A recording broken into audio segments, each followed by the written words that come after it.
Good evening. Welcome to the summer parental information evening.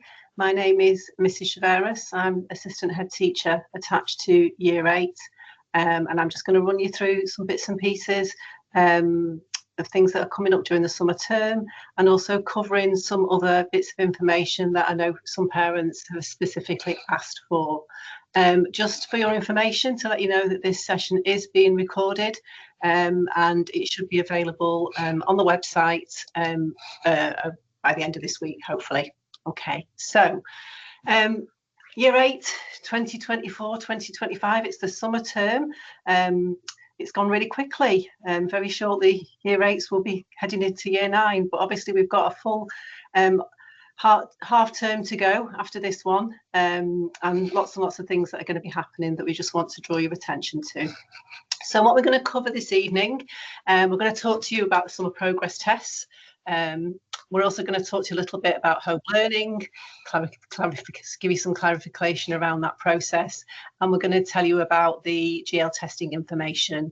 We're also going to cover again the arts elective process, which obviously has already taken place, which are the things that your students will be studying in Year 9.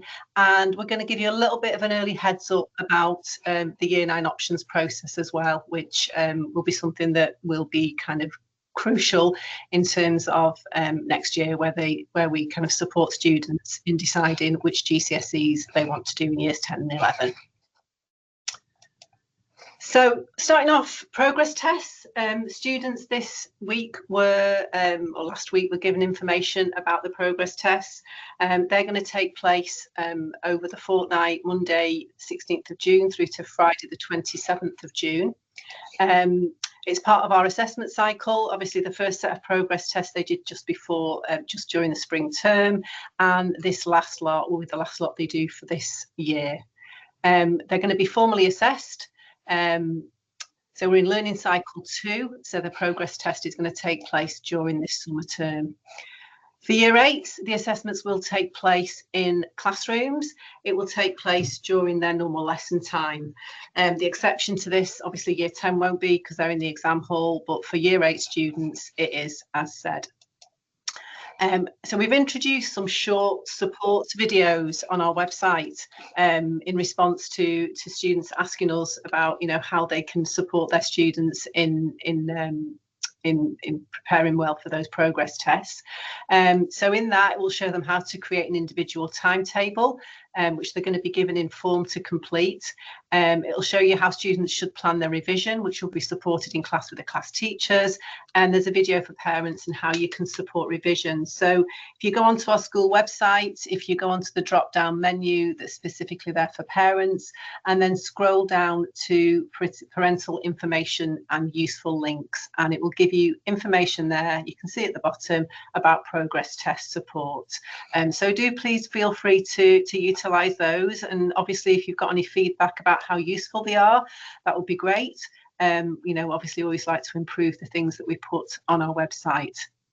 So students have been given timetables. They will be told to write on their timetable when each progress test is taking place. So you should then have that information that they can share with you. Okay, the other thing we said we'd talk about today is home learning. So there are 3 elements to our home learning at Chorlton. Home learning is homework that is set by class teachers and requires submission. Chorlton High School will set all home learning tasks through an online platform which is available to all students and parents. So students should use the assignments in Microsoft Teams to see what home learning has been set by their class teachers. Home study is preparation for assessments and tests. This is reflection and gap filling after progress tests or assessments. In Year 11, they're mocks. And in the build-up to our assessments, non-examined subjects or any examinations, home learning becomes home study, which is independent inquiry. Okay, so you might find that in the build-up to progress tests, actual written homework to be submitted isn't there because we expect students to be studying. And then also really important and really key feature of home learning is home reading. We encourage our students to devote time to home reading, as this gives them a wider knowledge base and an understanding about the world. It also is fantastic for improving their vocabulary, which is key to accessing the curriculum. We expect all of our students to read at least 3 times a week at home. However, the ideal world would be that they'd be reading something daily. So, we encourage them to do that from school, and it'd be brilliant if you as parents could encourage them to do that at home. So where is the home learning set? It's, as I've said already, it's set on MS Teams, and that might include links to other platforms. So, for example, English and Science and Computing use something called Educake. Seneca is used by a variety of subjects, things like humanities, in history, geography, EPR will use Seneca. Maths is on Sparks, and modern languages use something called Quizlet. But again, if you go onto the school website, and look under the parents section, you're able to find a plan that looks something like this that you can see on screen. Obviously, it's not very visible on that slide, but if you go into the link that's detailed to below, the Chiltern High Manchester home learning, and I can put that in the chat later for people, that's a really useful tool to use.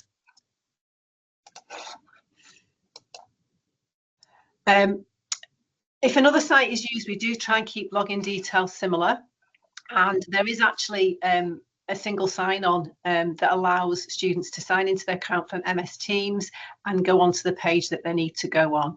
And kind of students do know what that sign-on is, but if they have lost that information, they can find out from their form tutor.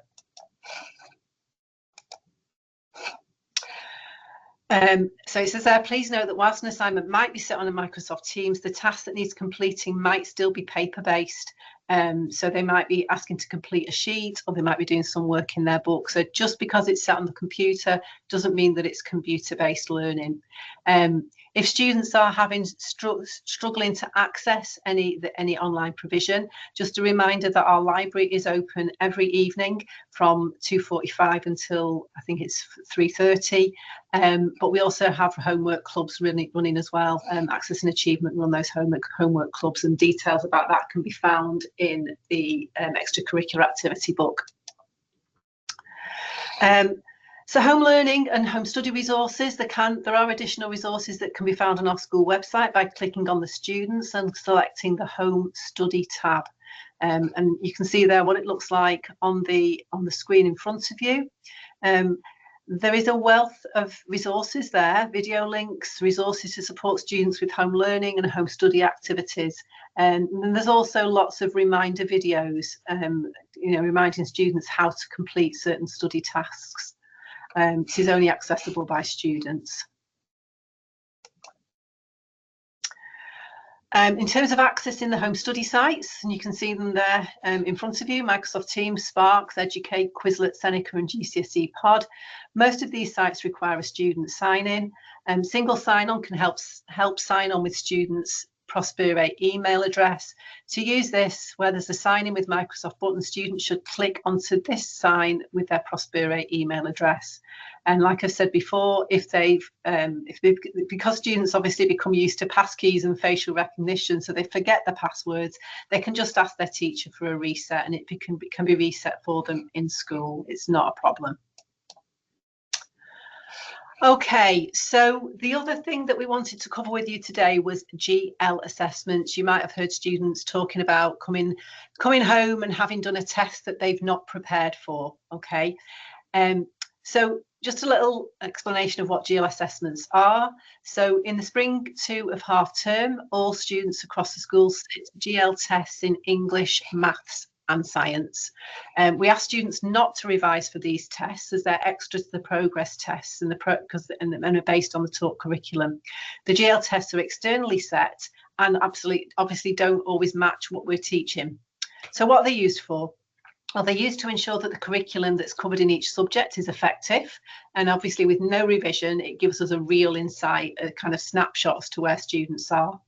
It allows us to look at any areas in which our curriculum is not performing as well as in other areas, and this information can then be fed back to curriculum leaders so that they can change what they're offering to students. So for example, if we find that there's a weakness with, I don't know, students' English grammar, for example, it means that the leader of English can look at what's being delivered and make sure that there's a focus on grammar within that curriculum, so we can kind of address those issues. And it gives us an indication of where some students might need extra support, so it allows us to target interventions in particular areas as well. You might be asking yourselves why we don't share more detailed results.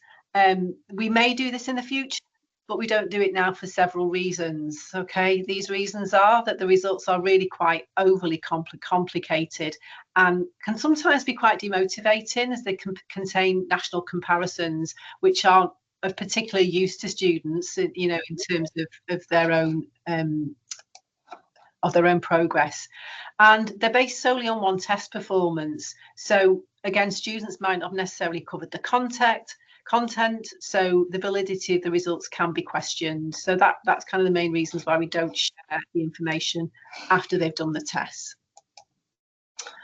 Okay, moving on now to Arts Elective.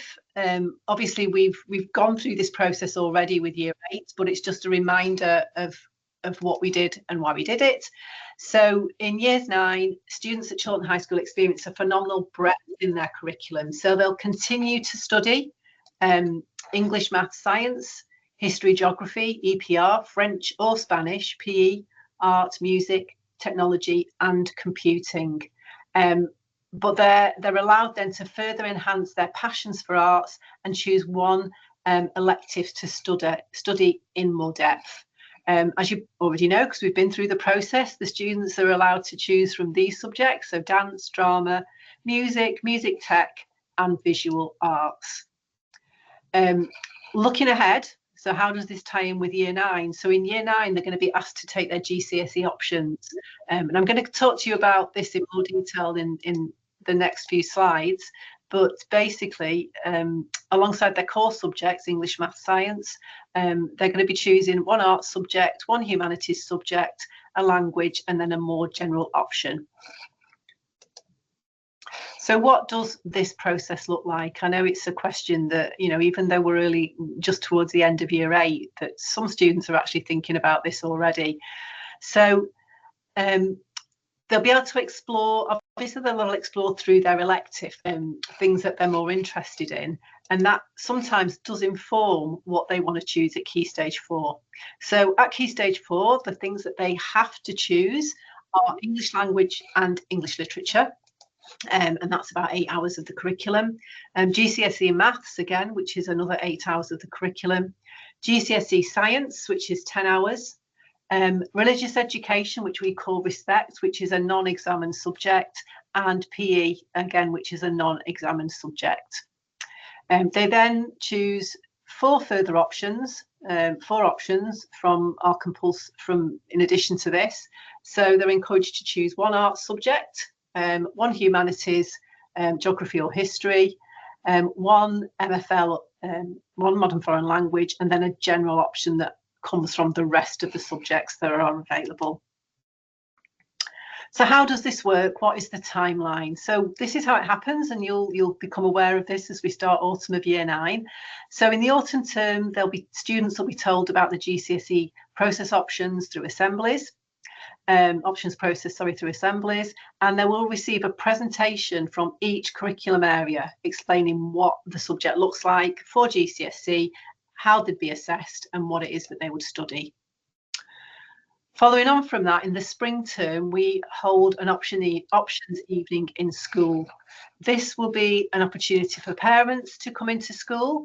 Though parents will sit through similar to presentation to the ones that the students have, where the process will be explained to them, and there will be a chance for both students and parents to discuss the options that are available with the curriculum leaders. And then also in spring term, the students will then complete their option sheet. And as part of that process, they'll have an interview with a member of staff who'll discuss their choices with them and help them, you know, make good decisions. And then finally, in the summer term of Year 9, we design the timetable for the following year, making sure as many students as possible can get the options that they've chosen. If there are any issues, in terms of clashes or things that just don't work within the timetable, these things will be discussed with the students and the parents. And just before the summer break, students will be told which GCSE options they've managed to secure. And finally, in terms of what I'm going to cover tonight, just touching on the extracurricular activities. So as you know, we do run a lot of extracurricular activities in school.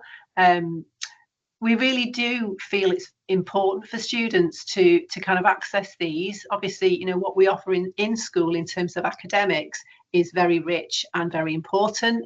But in order for students to be well-rounded, in order for students to have the full experience of being in school, we do encourage them to try and stay behind for something extracurricular. So these are launched every term. So in the autumn term, the spring term and the summer term.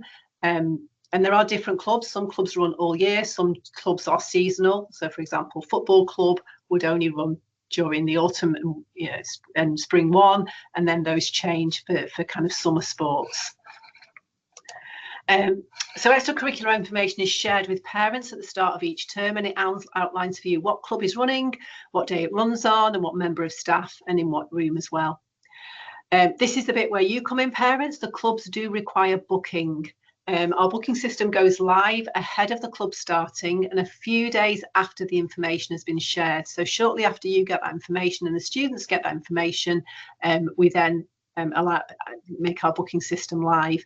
And the reason we do that a few minutes after is because we're really mindful of the fact that we want students to have as much notice as possible. And you know, you do need to book quite quickly because some clubs get full quite quickly. So all the bookings need to be made via Arbor.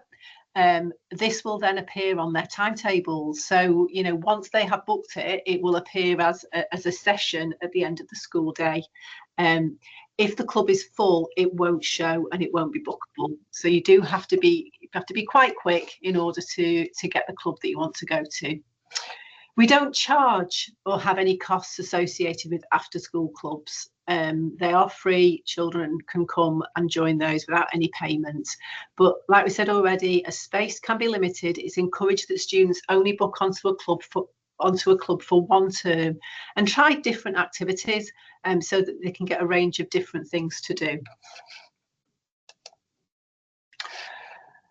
If you do have any questions or you want any more information about the extracurricular clubs and activities, again, that information is available on our website in the section beyond the classroom.